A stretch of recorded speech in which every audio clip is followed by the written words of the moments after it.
Chapter 1. The Kiss That Wasn't an Accident. The world would later call it mercy. Bards would sing about the moment the radiant hero stayed his blade, about compassion blooming on a battlefield soaked in blood. Statues would be carved with Tristan Kingsley's likeness, head bowed, sword lowered, eyes soft with righteousness. None of them knew the truth. Vincent Ashbourne was supposed to die that night. He was pinned against a shattered marble wall, the impact spiderwebbing cracks behind his shoulders. Dust clung to his black coat. Blood traced the corner of his mouth like an insult he wore proudly. His dagger lay several feet away, skittered there by a strike that should have ended him. Instead, Vincent laughed. It was breathless, sharp, unrepentant. "Go on, St. Kingsley," Vincent sneered, chin lifting despite the tremor in his arms. "Be the hero they worship. Do it." The battlefield roared around them, steel clashing, magic screaming. But Tristan heard none of it. His world narrowed to Vincent's mouth, to the way his chest rose, to the defiance glittering in his eyes. Tristan stepped closer. Too close. Vincent turned his head at the last second, and their lips brushed. It was barely a touch. A mistake. An accident. Vincent's breath caught, and in that infinitesimal pause, when surprise widened his eyes and his heartbeat stuttered, Tristan cupped his face with both hands and kissed him again. Properly. Deliberately. The world stopped. Swords froze mid-swing. Magic fizzled into silence. Somewhere, a soldier dropped a spear with a hollow clang that echoed far too loudly. Vincent shoved him away, horrified. What the hell was that? Tristan lifted his fingers to his mouth and smiled. It wasn't the smile the world knew, the polished, reassuring curve meant for crowds and children and grateful cities. This one was soft, dazed, devoted. A smile no one had ever seen. From that moment on, the hero never tried to kill the villain again. Lucien Crow, Tristan's right hand and the only man reckless enough to comment on it, noticed immediately. That night, as healers rushed in and the battlefield was secured, Lucien leaned against a broken column, arms crossed, eyes sharp. "You kissed him," Lucien said mildly. Tristan didn't deny it. Merrick Voss, head of intelligence, sighed from where he was cleaning blood off his gloves. "You were supposed to execute him." "I did," Tristan replied calmly. "I executed the idea that he would ever be allowed to die." Lucien snorted. "That's not better." What the world never noticed, what even the Hero Council failed to question, was that every battle between Tristan Kingsley and Vincent Ashbourne looked catastrophic. Explosions, craters, blood everywhere. Tristan always emerged wounded, sometimes badly. Torn armor, bruises dark enough to alarm even the heroine. Alara Whitmore would rush to his side, hands shaking. "You're hurt again. That villain." "He fights dirty," Tristan would say, smiling faintly. "I'll be fine." And she believed him. Everyone did. What they didn't know was that Tristan could have ended Vincent in seconds. He was stronger, faster, ruthless when he chose to be. But he never chose to be. Because only in those fights did Vincent touch him without suspicion. Only then could Tristan feel Vincent's hands on his chest, his wrist, his throat, could feel his heartbeat through contact disguised as combat. Only then could he study his expressions up close, the snarl, the smirk, the flash of irritation that Tristan found unfairly cute. Sometimes Tristan deliberately misstepped. Sometimes he let Vincent land a blow that sent him skidding across stone. Lucien once watched a fight with narrowed eyes. "You let him hit you." "Yes," Tristan said serenely, wiping blood from his lip. "He looks more alive when he's angry." "You're enjoying this," Lucien accused. Tristan's gaze never left Vincent. "I worship this." For the outside world, Tristan's people staged the aftermath perfectly. Collapsed buildings, scorched earth, heroic injuries. For Vincent, it was just another brutal encounter with the world's most irritating hero. For Tristan, it was intimacy. Vincent, for his part, thought the hero infuriating. Tristan was always too calm, too close, too gentle with his grip even when pinning Vincent down. "You hesitate," Vincent spat during one clash, blade locked against Tristan's sword. "Afraid to kill me, Saint?" Tristan leaned in, breath brushing Vincent's ear. No. Then softly, only for him. Afraid you'll stop looking at me. Vincent froze. Tristan took the opportunity to let himself be kicked into a wall. Later, as Lucian dragged Tristan toward the healers, he muttered, "You're a psychopath." Tristan smiled dreamily. "Thank you." Because Tristan Kingsley may have been a hero to the entire world. But in truth, he was a devoted, unhinged man who had already decided. Vincent Ashbourne would be his. By love, by bond, by fate, or by force. And that kiss? It was never an accident. It was the beginning. Chapter 2: Why the World Called Them Hero and Villain. The world loved simple stories. A hero who saved cities. A villain who ruined them. Vincent Ashbourne became a villain, not because he burned villages or slaughtered innocents, but because he refused to lie. He exposed the Hero Council's staged rescues, leaked documents proving that half the saved disasters had been manufactured for reputation points, and openly mocked their righteousness. Worst of all, he refused to bow. Vincent didn't kneel, didn't beg, didn't apologize. So the council branded him the villain of ruin, slapped a bounty on his head, and told the world he was dangerous. And Tristan Kingsley? Tristan was crowned a hero because he did everything perfectly. Monsters died, cities stood, casualties were minimal, missions were flawless. He smiled when cameras were present, he reassured children. He spoke softly to the grieving. The perfect hero. What no one knew was that every mission Tristan chose was never random. Lucien Crow knew. Merrick Voss knew. And every one of Tristan's men knew better than to question it. Another anomaly near the East District, Merrick reported one night, spreading maps across the table. Lucien squinted. That's Vincent's territory? Tristan didn't look up from polishing his sword. Then I'll handle it. Lucien sighed. Of course you will. Every coincidence placed Tristan closer to Vincent. Every patrol route curved subtly toward him. Every monster attack happened just near enough to draw Vincent out. Every clash was timed. Tristan had been watching Vincent long before the world called him a villain. Back when Vincent was still just a sharp-tongued analyst exposing corruption. Back when he laughed too loudly and argued too fiercely and glared at authority like it personally offended him. Tristan had seen him once in a crowded council hall, furious, brilliant, incandescent with defiance. And something in Tristan had shifted. He memorized Vincent's habits, the way he paced when thinking, the way his anger flared first in his eyes, the way his laugh sounded startled, like even Vincent didn't expect it to escape, and most importantly, his scent. Tristan's own scent was dangerous. Blessed by ancient power, it carried comfort, warmth, and an overwhelming sense of being cherished. To his destined partner, it meant safety, home, and Tristan used it. Shamelessly. Every time they met, he released just enough. Never obvious, never overpowering. Vincent never noticed the cause, only the effect. That strange warmth in his chest. That unwanted calm. That confusing sense of being protected. Why do I not hate you as much as I should? Vincent once snapped mid-fight. Tristan smiled. Poor taste? Vincent scowled, cheeks warm for reasons he refused to examine. After every orchestrated battle, Tristan's men did their part. Explosions staged. Buildings collapsed just enough. Reports written.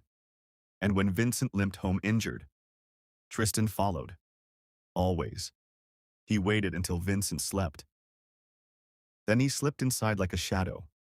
The air would slowly saturate with Tristan's scent, deep and enveloping, until Vincent's breathing evened out and his body relaxed completely.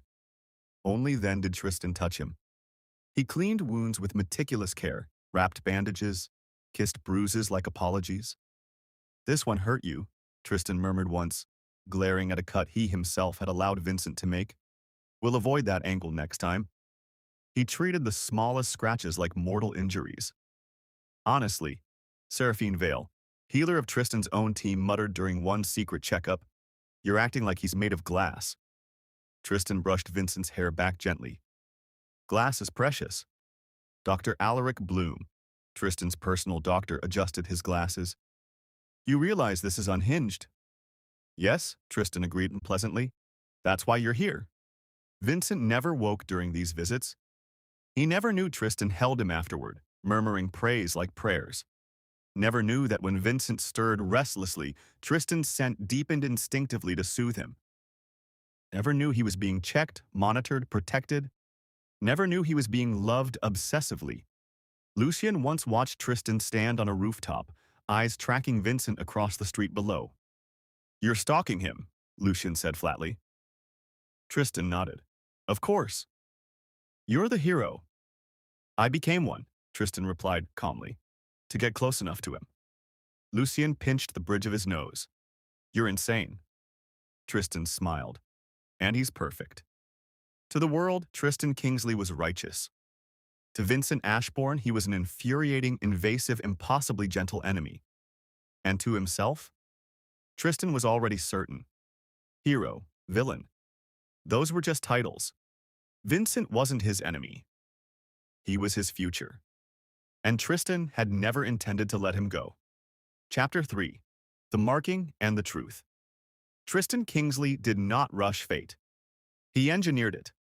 The raid that night was authorized by the Hero Council, led by Ilara Whitmore herself, a sub-team meant to contain Vincent Ashbourne. Ilara believed this was her chance to prove loyalty, to stand beside the hero as his equal. She never realized she was walking straight into Tristan's design. The streets were already half evacuated. Surveillance blind spots activated. Backup units delayed. Communication lines rerouted. Merrick Voss had done his job perfectly. Vincent fought like he always did, feral, brilliant, furious. He broke bones, disarmed enemies, laughed even as blood soaked his side. But when a blade meant to paralyze struck deep, his steps faltered. That was when light tore through the street. Tristan arrived. Ilara, he said calmly. She turned, relief flooding her face. Tristan? He's injured. Leave, Tristan ordered. She blinked. But the council. His eyes met hers. The air went cold. Leave. She obeyed. Everyone did. Vincent barely registered being lifted into Tristan's arms. He tried to protest. Weak curses, fingers clawing at Tristan's armor, but the world blurred, warmth flooding his senses. Put me down, he whispered. Tristan held him closer. No, you're finally safe. The world would call it mercy. It was possession. Vincent didn't wake immediately because Tristan did not allow him to. The moment they entered the mansion, Tristan released his scent fully. No restraint, no moderation. The air grew thick, warm, heavy with comfort so deep it overrode pain and panic alike. Vincent's body surrendered. Dr. Alaric Bloom was waiting beneath the mansion, in the hidden medical wing no one knew existed. He's stable, Alaric said, scanning Vincent, but exhausted. His body's been running on spite and adrenaline for years. Seraphine Vale folded her arms.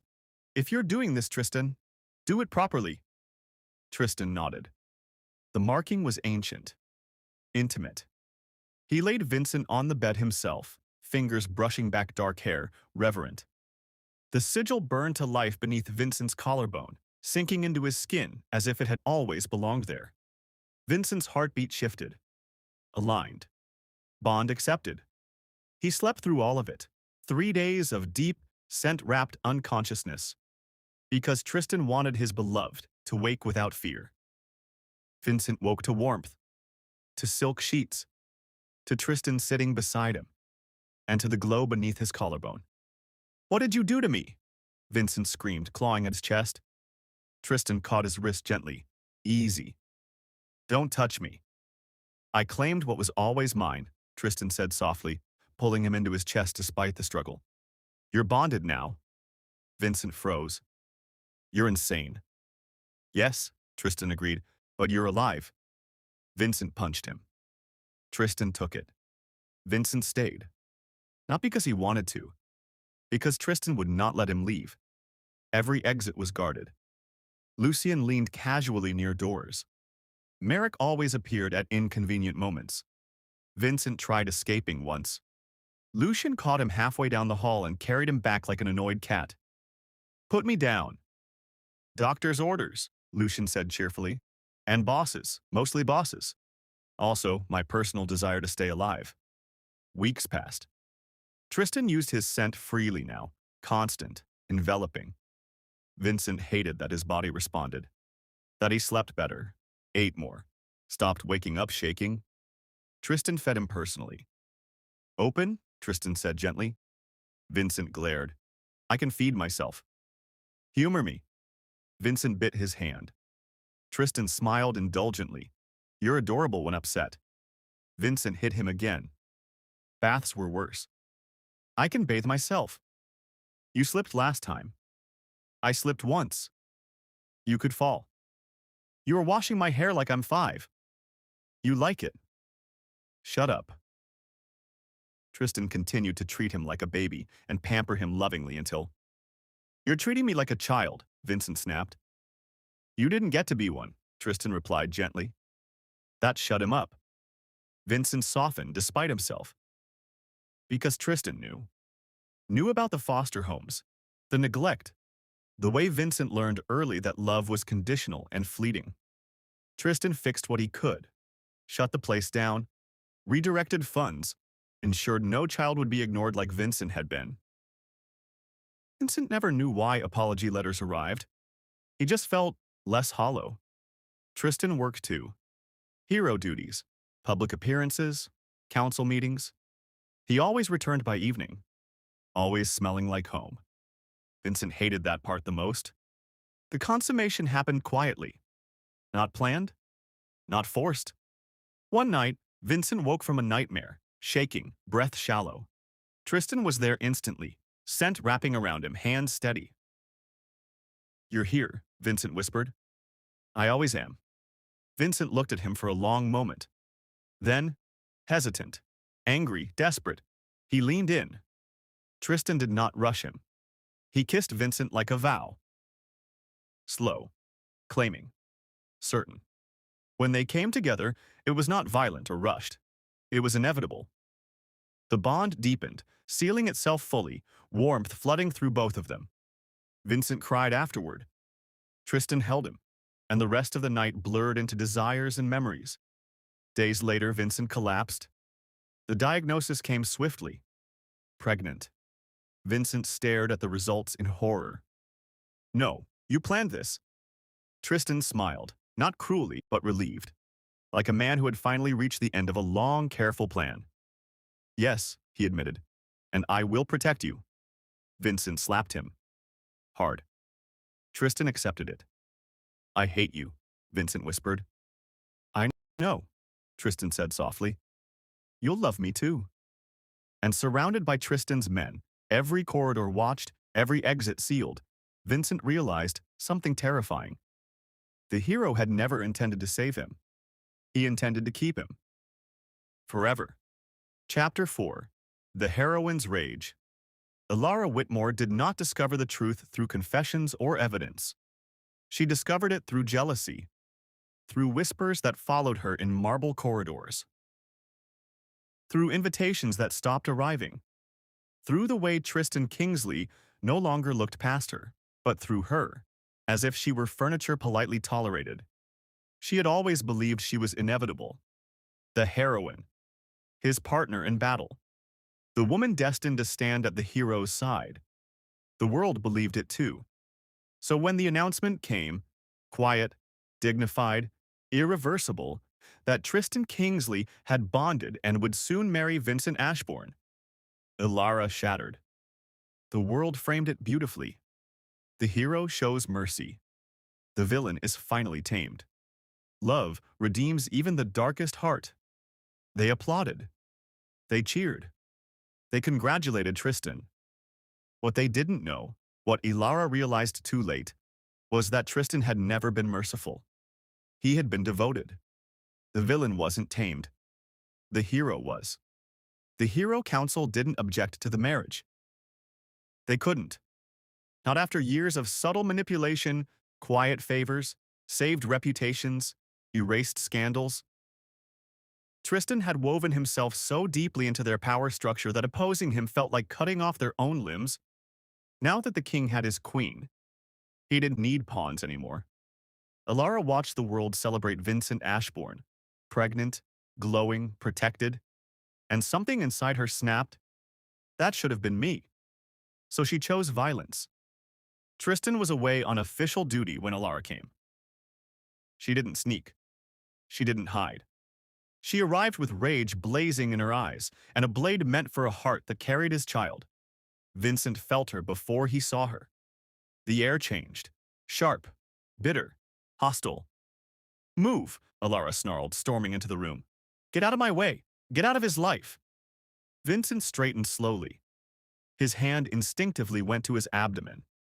You're trespassing, he said flatly. And you're loud. Alara laughed hysterically. You think he chose you? You think this is love? Vincent tilted his head, unimpressed. I think you're about to embarrass yourself. She attacked. She underestimated him. Vincent fought her himself, swift, precise, furious. Gone was the man the world thought had been tamed. This was the villain who had survived alone for years. He disarmed her, pinned her, crushed her arrogance beneath his heel. You really thought, Vincent hissed, that I survived Tristan Kingsley just to die to you? Lucien and Merrick arrived moments later. They didn't hesitate. Lucien stepped forward calmly. He's the boss's beloved. Merrick's gaze was colder. You don't touch him. Alara screamed. Then she disappeared. Tristan returned to a quiet mansion. Too quiet. Vincent was seated on the bed, unharmed, expression unreadable. Lucien stood at attention. Merrick avoided Tristan's eyes, not out of guilt but out of respect. Tristan listened. He didn't shout. He didn't rage. His face went utterly blank, cold. Because Alara hadn't just threatened Vincent. She had threatened his reason to live. The Hero Council lost their heroine that night. No public execution. No trial. No body. The world mourned. Tristan never commented. Later, Vincent sat beside him, legs tucked under a blanket, studying Tristan with new eyes. Careful eyes. Curious eyes. Did you, Vincent asked lightly, almost joking, commit murder for me? Tristan didn't deny it. He leaned in, pressed a kiss to Vincent's forehead, soft, reverent, loving. I became a hero for you, he said quietly. What makes you think I wouldn't destroy the world too? Vincent laughed. A little nervous. A little thrilled. Because now he understood something terrifying. Tristan had never used his full power against him. Not once. And somehow, somewhere along the way, Vincent realized that the most dangerous man in the world revolved around him like a devoted puppy. Obsessive. Loyal. Lethal. Vincent smiled faintly. Well, he muttered, settling back against Tristan's chest, that's inconveniently attractive. Tristan tightened his hold instantly. And the hero, who would burn kingdoms without blinking, purred like a tiger. Chapter 5. The Villain's Happy Ending. Vincent Ashbourne tried to hate Tristan Kingsley. He failed. Spectacularly. Tristan cooked for him. Real meals, warm meals, meals adjusted obsessively to Vincent's cravings. When Vincent complained, Tristan listened. When Vincent laughed, Tristan looked like he'd won the world. When Vincent insulted him, Tristan laughed. And of course, Vincent beat him for that. Stop smiling like that, Vincent snapped one morning, smacking Tristan's shoulder. Tristan only hummed, unfazed, and kissed Vincent's knuckles afterward. You're radiant today. I'm nauseous. Radiantly nauseous. Vincent kicked him.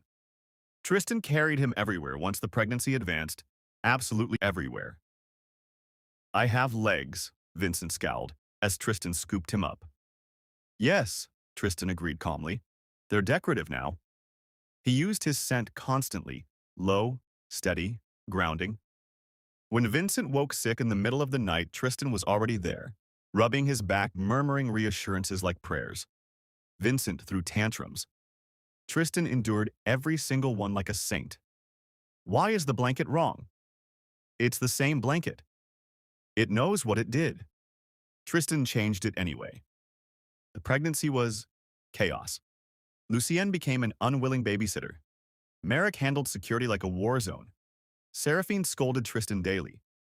You cannot hover this much. Tristan nodded. Hovered anyway. Dr. Alaric Bloom gave up arguing entirely. The marriage happened quietly. No grand spectacle, no council, just vows whispered under a night sky, Vincent grumbling the whole time. You better not betray me, Vincent muttered. Tristan kissed his fingers reverently. I worship you. That's worse. One night, when Vincent was heavy with child and curled against Tristan's chest, he whispered, Did you ever love anyone else? Tristan answered instantly. No. Not hesitation, not reflection. Just certainty. Vincent sighed dramatically. Figures. I get stuck with a crazy hero. Tristan smiled. The birth nearly broke Tristan. Vincent screamed. Tristan panicked. Lucienne fainted. Merrick locked the door and refused to let anyone die. Hours later, a child's cry filled the room. A boy. Dark-haired, golden-eyed. Vincent stared at him in disbelief. He's loud. Tristan laughed for the first time without restraint. They named him Aurelian Ashbourne Kingsley. Vincent insisted on the order. Villain first, he said weakly. Tristan agreed instantly. A year later, the world celebrated the hero's heir. The villain disappeared, but his work didn't. Corruption fell. Councils reformed, shadows dismantled, all anonymously. Because Tristan Kingsley did it for him. Because he would do anything Vincent asked. Far from the capital, in a quiet estate wrapped in peace and security, chaos ruled softly. Vincent shouted. Aurelian cried. Lucius Isazian complained. Merrick sighed. Tristan smiled. Every day. The hero won. The villain was never meant to escape. He was meant to be loved. Forever.